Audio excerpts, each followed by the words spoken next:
പായസത്തിന് വേണ്ടി നമ്മളിപ്പോൾ ശർക്കര പാനി ആക്കുന്നുണ്ട്.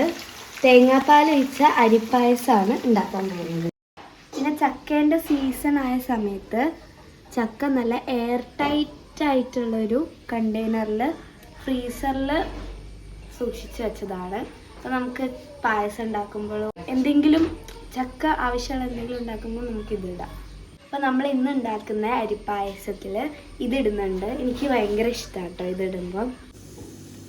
പാനിയാക്കി ശർക്കരയിലേക്ക് ചുക്കുപൊടി, ജീരകപ്പൊടി, ഏലക്ക ചതച്ചത്, കറാമ്പൂവ് ഇട്ട് മിക്സ് ചെയ്യാം.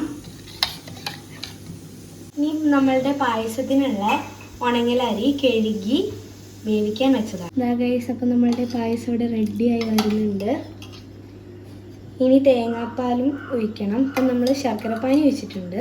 അപ്പം നമ്മൾ ഈ പായസത്തിൽ ചക്ക ഇട്ടിട്ടുണ്ട് കേട്ടോ. ഈ തേങ്ങാപ്പാലും കൂടെ ഒഴിക്കാനേ ഉള്ളൂ.